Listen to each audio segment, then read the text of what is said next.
Good morning and welcome to Zen Fits here in Blackstone, Virginia, the center of the world. But then you too are at the center of the world. You know, when you're at the center, everything fits. Everything fits, you see.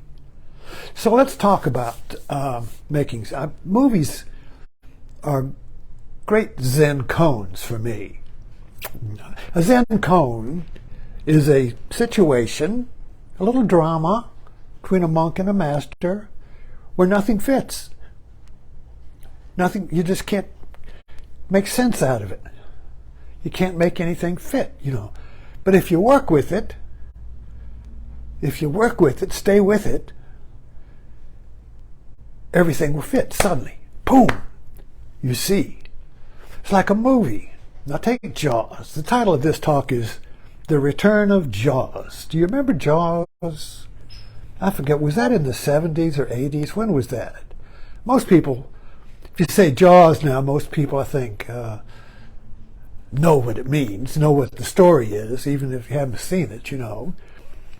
And the music. What was that about? You know, it was about a giant shark that terrorized the beach. It terrorized the people. It terrorized the humans. It terrorized the people didn't believe it, you know. It was always like, let's go, it's up, man, there's no Jaws, let's go swimming. You know? And the one that terrorizes me, there's certain images in it, and the one that terrorizes, like a nightmare, it was so effective. It was like Psycho. Remember Alfred Hitchcock's Psycho? There are great metaphorical moments in these horror movies that just stick in your consciousness, you know, and you can still feel it, the fear of it. So after Psycho, people stopped taking showers, and after Jaws, people stopped going to the beach. The terror, the horror, you see. So what is this horror? Now, the image in Jaws was that it was at night, I think, and this woman goes swimming out to the buoy. Oh, she's beautiful. She swims out to the buoy, you know, like she's always done. And Jaws is coming, and the music comes. And the next scene you see is she's like, oh. There's that moment where Jaws grabs her, and then she's shook. And then she's sucked down. So that moment right there captures Jaws, the horror of being devoured. And I guess this goes all the way back to primitive man. I mean, who lived with saber-toothed tigers and bears, cave bears, and there was also, you could always get eaten. And when animals, you know, lions eat the zebra, they eat the zebra while the zebra's still alive. You get eaten alive. You know you're being eaten. You're aware of dying. You're aware of being eaten, you see. The horror, you see. The human consciousness. We just can't deal with that. You know, I can get shot, I can fall off a cliff and all that, but I don't want to be alive while I'm being eaten, you see. That being devoured and know it. Being devoured and conscious of it, you see. But these movies, you see, put their finger on that horror. Why? What's going on? Why do we consciously create collective nightmares? That's what a movie is a collective nightmare. And go to the movie and say, oh God, I was scared to death. I feel so much better. Why do we do that? Why do we want to create a nightmare and then go into it? What's going on? I want to know. So I revisit Jaws, you know, as metaphorically. See, that's the problem with the modern mind. We live in a modern consciousness. Now, the modern consciousness, we think human beings were always conscious like us. No. Only modern European minds that really, the modern mind began with at the end of the Middle Ages, when scientific method was discovered, which was able to control nature like a mechanic instead of going to the priest like in the Middle Ages or the church, you see. There was a shift in consciousness from the Middle Ages to the modern mind. And we're living in a modern consciousness that was created and fixed by the age of, we call it the age of enlightenment. You say, well, we call it the age of reason. Now, reason, we believe, is the primary way to know reality. And myth and metaphor are not rational, so we just entertain them. So, but all of the ancient myths that humanity has used in order to commune with the unconscious have been wiped away.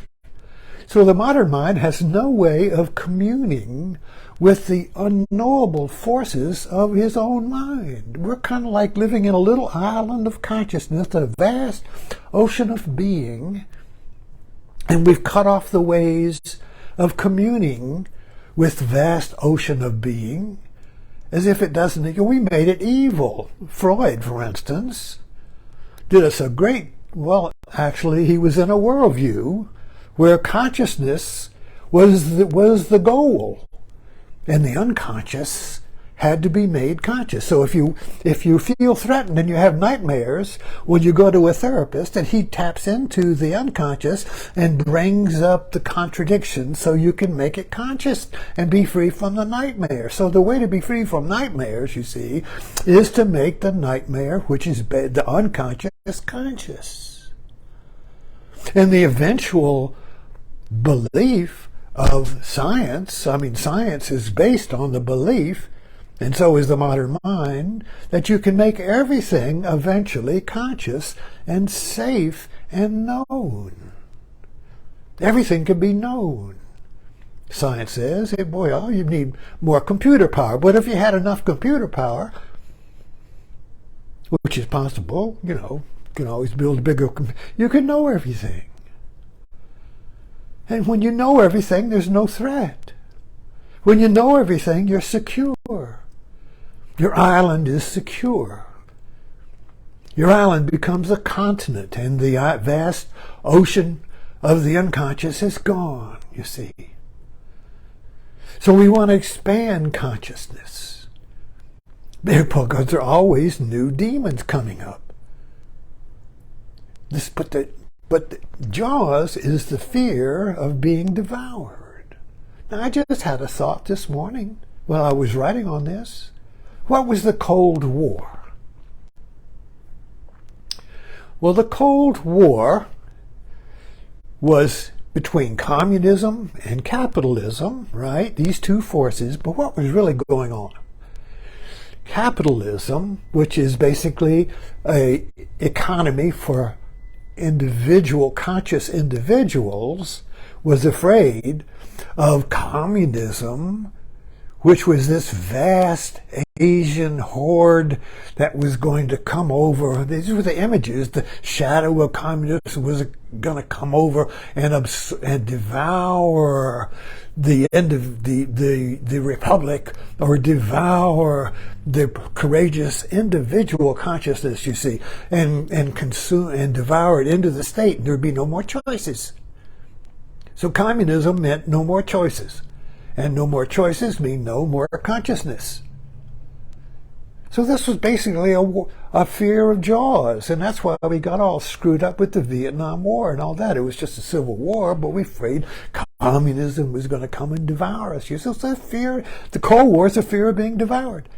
And World War II was a fear of being devoured. We were devoured by Hitler and Tojo, you see. They were going to devour us, you see. So this whole, we're trying to look at it here mythologically, trying to look at it from a metaphorical point of view. So the Cold War was a metaphor for Jaws, right? Jaws is going to come up and devour you. Communism was going to come up and devour you. And this fear of Jaws shifts down through time. So then you got Islam.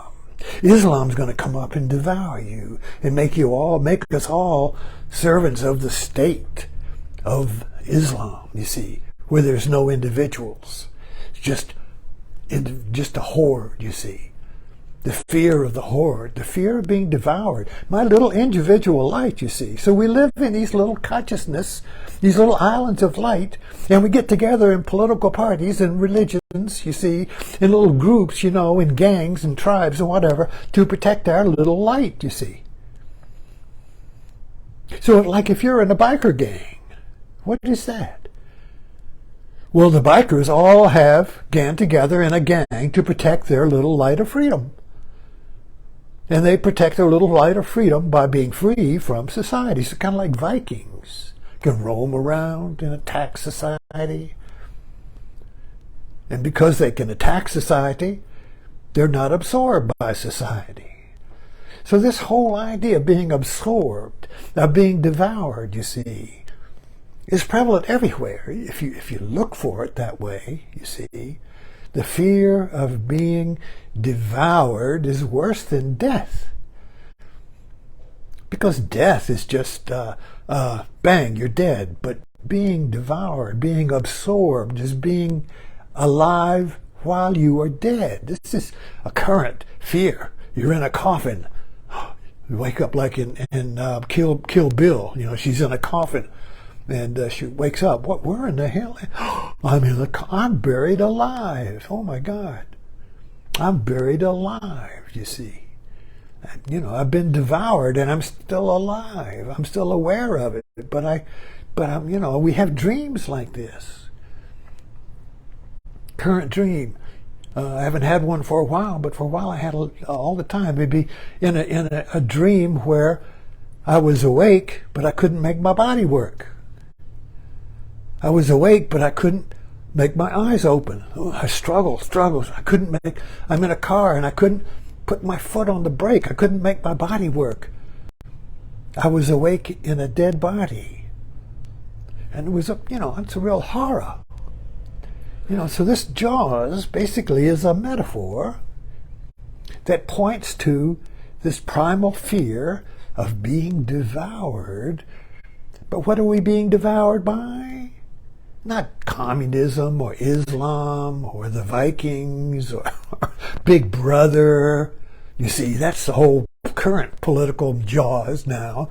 Is the fear of the right consciousness, the individual republic consciousness of the Republicans, is the fear of being devoured by the liberals, being devoured by the state, being devoured by political correctness and everything, being devoured. So the whole, this is the return of Jaws. Our politics now is a Jaws politics where one party is afraid of being devoured by the other party. And of course the liberals can't really figure out what's going on here, you see. Because they're not trying to eat the Republicans.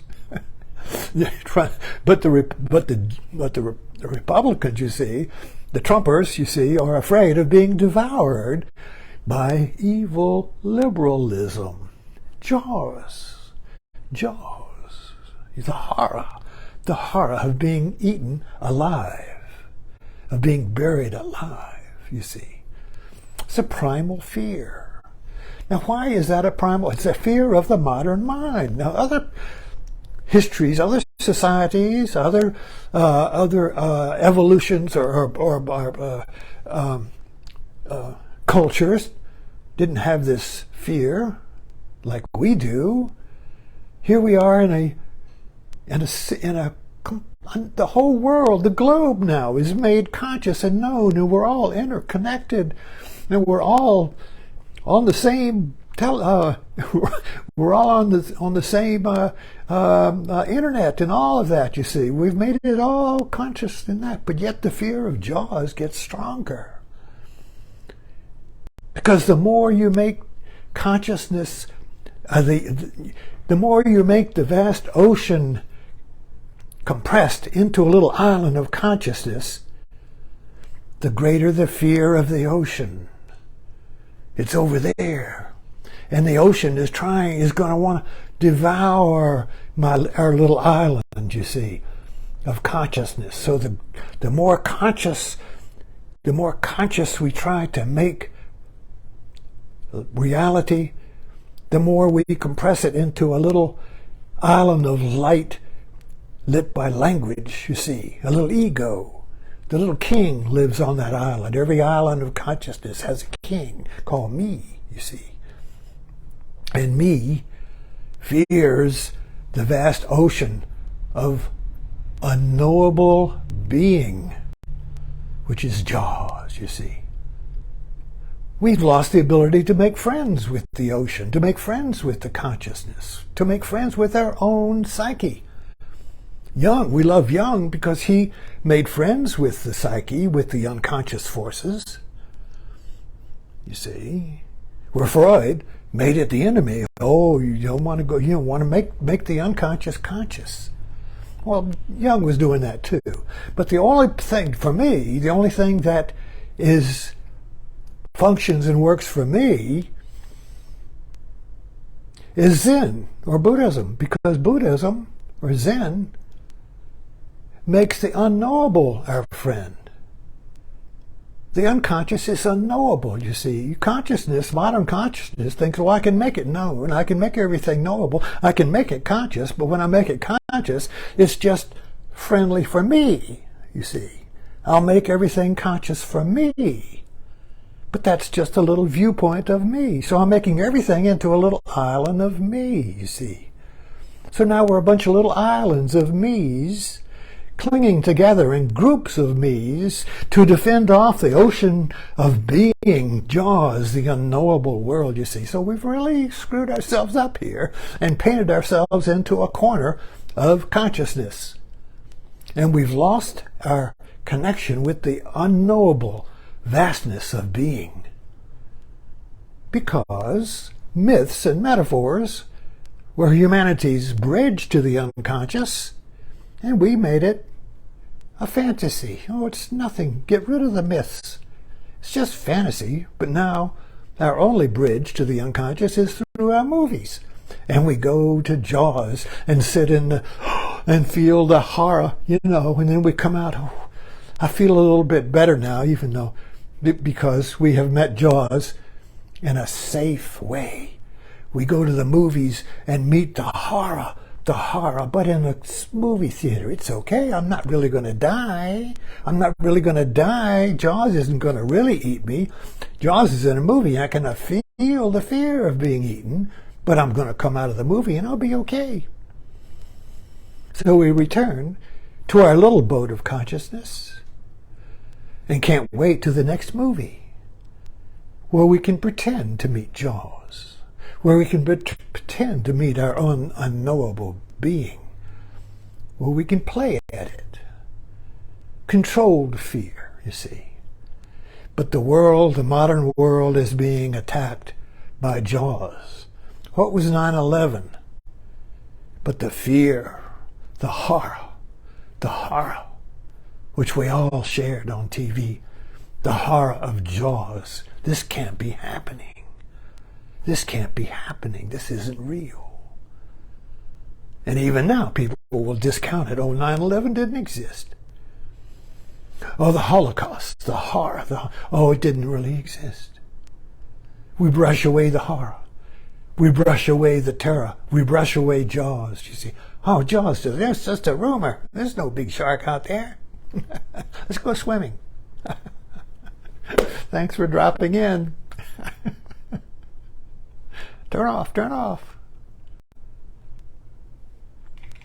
Won't turn off. Okay, I'm running out of battery, so it wouldn't turn off.